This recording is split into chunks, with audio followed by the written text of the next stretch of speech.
Why is Square Enix have thousands still in stock and they can't sell them for $20, $30 a piece? They don't get it. They don't get it.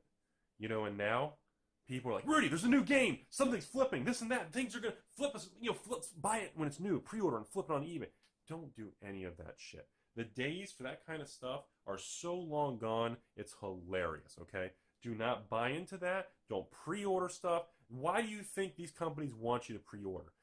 They're trying to lock in sales. They're trying to get an idea of what's what. And don't invest in anything new. Don't buy. It is not an investor's market. If you want to go after games, you need to look at old stuff. And that's another time for another video, because I need to calm down. I need to eat a whole 12-pack of Taco Bell party pack just to chill out now. Rudy with Alpha Investments, tell me what you guys think. This is my opinion of Square Enix. The point is, be very, very careful for you all out there and say, well, Rudy, I flipped a few games lately. I bought some new collector's edition. I flipped it. I made money. Good for you. That's fine. If you made money at it, you still are into this kind of stuff, and you flip video games, you do that, I don't care. Good for you if you make it work. You lose money. Sucks. It does. I'm not going to look at you as a scumbag because that's what you're doing. It's not my place to judge what everybody does in a capitalistic world. It's just not for me. I don't engage in that stuff. I haven't engaged in video games or any form of investing or flipping of video games, new stuff, in at least minimum 5 years at this point. So, Rudy with Alpha Investments, just my opinion on a video game scenario that can go bad and what happens and why I don't believe in modern day video game flipping, pre-ordering, or anything to do with it. And I know there's a few exceptions. I've seen some good stories out there, so that's all I got. Tell me what you guys think. Final Fantasy 13-2 for you, like I said. Tell me, everybody, in the comment section what you guys think. Otherwise, other than that, that's all I got. You guys have a great day.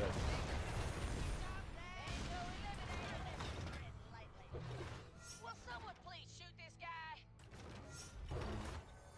Oh, music's not here.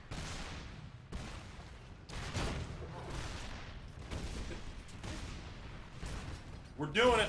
We're doing a video game video. And the first video I want to do on video games, it's got to be the love, close, passionate relationship between me and Diablo. Our lifelong relationship. And guess what? As with everything in this world, me and Diablo have more ups and downs. We have a lot of ups and downs. We're just going to keep this one PG, people. And this is going to be my first official video game investment. And I want to focus on the one video game that changed it for me forever.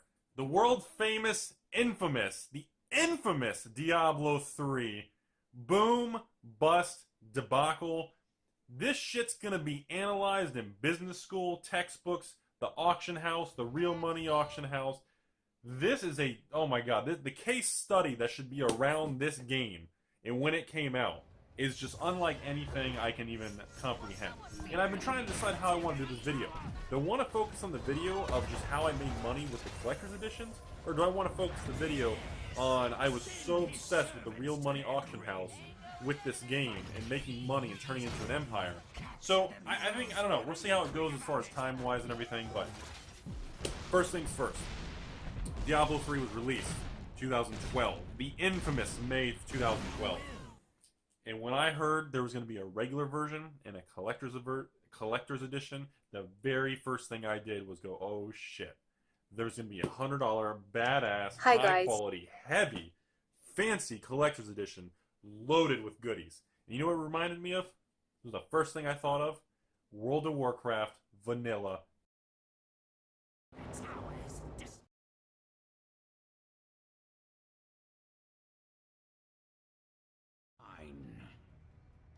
Delighted to, sir. Yes, heroes, activate the towers. This will be a blast.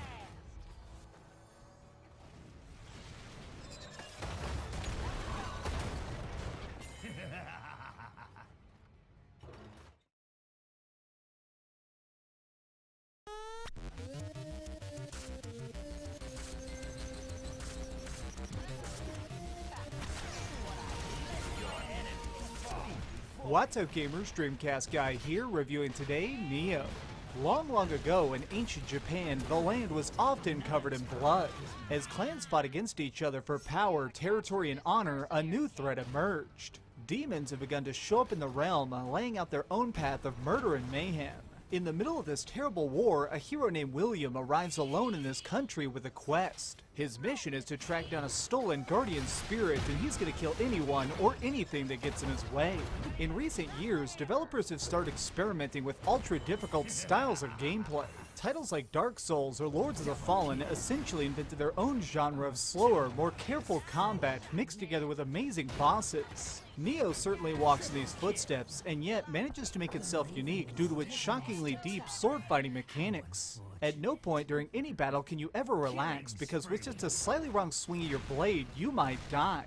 Thankfully, William is very well trained in the art of the samurai, giving us lots of options on how to handle the threats around us. We have 5 different weapon classes to master, each with a variety of strengths and weaknesses. As an example, let's focus on dual-wielding short swords. This was personally my favorite way to fight because it allowed for clean, quick bursts of damage. By getting in close, I could dish out a flurry of hits before rolling away or blocking their counterattack. Rather than having just simple light or hard strikes, Nioh has the added element of stances. While in combat, you can switch between a high stance for extra power at the cost of less defense, mid stance which is evenly balanced, and low stance, a pose that gives us weaker hits but allows for almost instant dodging. You'll need to practice all these styles heavily to figure out when they're most useful. If you're confronted with a demon who's close to the ground, it's probably a good idea to click into high stance and take him out with the fewest swipes possible. On the other hand, if you stumble on a new type of monster for the first time, it's safest to go low stance so you can learn his patterns and run if necessary. You also need to keep in mind your stamina. This green meter determines how many moves you can pull off in a row, so watch it carefully. If you let it fully empty, our character is forced to catch his breath, leaving him open to terrifying blows. This might all seem a bit overwhelming, but Nioh introduces these facets of gameplay one at a time, allowing us plenty of chances to learn things on our own. By the time I left the starting area, I knew how to chop off a man's head with an axe, how to snipe someone with an arrow, and how good it can feel to slay a deadly beast. In the same way Dark Souls and Bloodborne just drop you to a map and leave you to explore, this game doesn't give us much direction. Rarely do you see a signpost or an obvious place to go. Instead, we just wander around, avoiding traps and gathering experience points until we find the next boss. Rather than leveling up automatically, defeating foes gives you a form of money called Amarita. When we take this back to a shrine, we can spend it to increase our stats. This means you can upgrade your health, attack, and how strong your magic is. Since these events are happening in a mystical version of Japan, of course we get some awesome spells on top of